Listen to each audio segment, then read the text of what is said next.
নমস্কার বন্ধুরা, আমি মধুস্মিতা। আমার চ্যানেলে আপনাদের সকলকে জানাই স্বাগত। বন্ধুরা কেমন আছেন? আশা করছি সবাই ভালো আছেন, সুস্থ আছেন। আমিও মোটামুটি ভালোই আছি। আর চলে এলাম প্রতিদিনের মতো রান্নাঘরে। আর প্রথমেই মটর সিদ্ধ করছি। কি বলুন তো, কালকে রাত্রিবেলায় না মটর আর এক মুঠো কাবলি চানা ছিল। সেই কাবলি চানার মটরটাকে একসাথে ভিজিয়ে রেখে দিয়েছিলাম সারা রাত। আর প্রথমে ভাবলাম ডাল করার আগে কেননা আমি এই মটরটাকে একটুখানি সিদ্ধ করে রেখে দিই, কারণ সারা রাত তো ভিজিয়ে রেখে দিয়েছিলাম, আর বাইরে থাকলে যদি খারাপ হয়ে যায় তাই জন্য।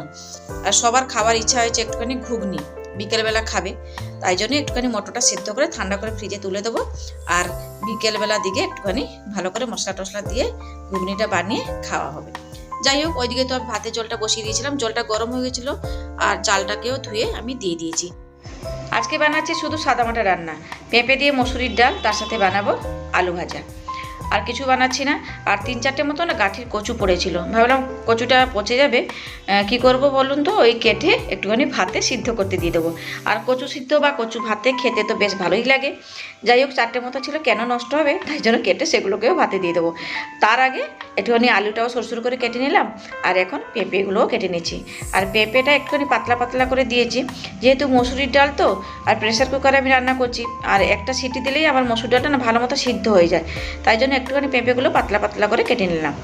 আর এই যে দেখুন, গাঁটি কচুগুলো 4টেই ছিল, রেখেছিলাম চালতা দিয়ে একটুখানি টক বানাবো বলে। আর চালতা দিয়ে টক বানানোও হচ্ছে না, খাওয়াও হচ্ছে না। চালতা তেমনই ফ্রিজে পড়েই আছে। যাই হোক, পরে আনা হবে, যখন আমি চালতা দিয়ে টক বানাবো তখন না নিয়ে এলে হবে। তাই এই কচুগুলোকে ছাড়িয়ে একটুখানি ভাতের মধ্যে সিদ্ধ করতে দিয়ে দিলাম। আর এই কচু ভাতেটা খেতে কিন্তু না বেশ ভালোই লাগে। 4টে মতো ছিল, আর ভাতটাও এদিকে ফুটে ফুটে এসে দিয়ে দিলাম। আর বেশ ভালো মতো সিদ্ধও হয়ে গেছিলো, জানেন তো। আর এদিকে দেখুন, মানে আলু সিদ্ধ দেবো, মানে আলু ভাতে আমাদের জন্য। আর বড় ছেলে বললো, মা আমি আলু ভাতে খাবো না, আমার জন্য আলু ভেজে দিতে হবে।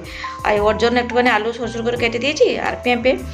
চলুন, এদিকে তো মটর সিদ্ধটা হয়ে গেছে, বাটির মধ্যে ঢেলে ঠান্ডা করতে রেখে দিলাম। কিন্তু একটা ভুল হয়েছে, যখন মটরটা সিদ্ধ করলাম না, তার সাথে একটা আলু দিয়ে দিলে ভালো হতো। যাই হোক, পরে না হয় আলুটা সিদ্ধ করে তার সাথে মিশিয়ে দেবো, আর কিছু করার নেই। মানে ওই যে ডাল সিদ্ধ করবো না, তার সাথেই একটা আলু দিয়ে দিয়েছি, ওই আলু সিদ্ধর সাথে মটরের মানে ঘুগনিতে দিয়ে দেওয়ার জন্য। যাই হোক, এদিকে দেখুন মসুর ডালটা ভালো করে ধুয়ে প্রেসার কুকারে দিয়ে দিয়েছি। এরপরে ওই মানে ডালের মধ্যেই পেঁপে আর আলুটাও সিদ্ধ করতে দিয়ে দেবো। এইদিকে দেখুন, মটর আর কাবলি চানাটা খুব ভালো মতো সিদ্ধ হয়ে গেছে। আমি কিন্তু সবসময় না মটর সিদ্ধ করার সময় একটা আলু দিয়ে দিই, যাতে একটু মাখো মাখো ভাব হয়, খেতেও তেমন ভালো লাগে। কিন্তু এবারে একদমই আমি ভুলে গেছি। যাই হোক, এদিকে দেখুন মসুর ডালটা আমি সেদ্ধ মানে বসিয়ে দিয়েছিলাম, ধুয়ে প্রেসার কুকারে দিয়ে দিয়েছিলাম। আর উপরে যে ফেনাগুলো বেরিয়েছে সেগুলোকে আমি তুলে তুলে ফেলে দিচ্ছি। এরপরে দিয়ে দিচ্ছি পেঁপে। বেশ অনেকগুলো আমি পেঁপে, কাঁচা পেঁপে দিয়েছি। পেঁপে সিদ্ধটা খেতে কিন্তু বেশ ভালো লাগে। যাই হোক, এখন দিয়ে দিচ্ছি আলু সিদ্ধ। আর আলু ভাতে মানে মাখাবো একটু, আর দিয়ে দেবো ঘুগনিতে। এই জন্য একটু বেশি করে আলু দিলাম। আর আলু ভাজাটাও একটুখানি বেশি করে করেছি। কি বলুন তো, আলু ভাজা বলে কথা, সবাই আলু ভাজা খেতে ভালোবাসেন, তাই জন্যই একটুখানি বেশি নিলাম। কারণ বড়টা খাবে, আবার ছোটটা সেও তো খাবে, তাই না? আর আমি তো সেই মাপঝোক করে রান্না করতে পারবো না, একটুখানি বেশি করেই করলাম। যাই হোক, আর এদিকে দেখুন আমি ডালের মধ্যে নুন আর হলুদটা দিয়ে দিয়েছি। টমেটোটা ছিল না, টমেটোটা ফুরিয়ে গেছে, টমেটো থাকলে না হয় আমি ডালের মধ্যে দিয়ে দিতাম। বেশ, ডালটা ওইদিকে সিদ্ধ হোক, একটা সিটি দিলে ডাল সিদ্ধ হয়ে যাবে। মসুর ডালটা খুব ভালো, মানে 2-3টে সিটি দিতে লাগে না, একটা দিলেই হয়ে যায়। আর এদিকে দেখুন আলুর মধ্যে একটু নুন দিয়ে মেখে রেখে দিলাম 2-3 মিনিট মতো। তারপরে আমি ভালো করে ধুয়ে নেবো। আর যে আলুর মধ্যে যে এক্সট্রা জলটা থাকে না, সেটা বেরিয়ে গেলে না আলু ভাজাটা কিন্তু যখন ভাজবেন তখন বেশ মুচমুচে হয়, আর খেতেও ভালো লাগে। আর গরম ভাতে পেঁপে দিয়ে মসুরির ডাল, আলু ভাজা আর এক টুকরো লেবু নিয়ে নিলেই হয়ে যাবে।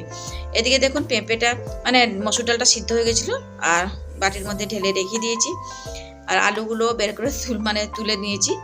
আর এদিকে দেখুন তেলটা গরম হয়ে গেছিলো, তাতে পেঁয়াজ, কাঁচা লঙ্কা কুচি দিয়ে দিয়েছি। একটুখানি ভাজা ভাজা হলে একটুখানি 5 ফোড়ন দিয়ে দেবো, ব্যাস ডালটা ঢেলে নিলেই আর ফুটিয়ে টুটিয়ে নামিয়ে ফেলবো। বন্ধুরা, অনেক দিন ভিডিও দেওয়া হচ্ছে না, কি বলুন তো, একদমই শরীরটা না ভালো মানে যাচ্ছে না। মানে মাঝে মাঝে ইচ্ছা করছে এই রান্না করো, মাঝে মাঝে ইচ্ছা করছে না, এইরকমই হয়েছে। কি হয়েছে নিজেও আমি বুঝতে পারছি না।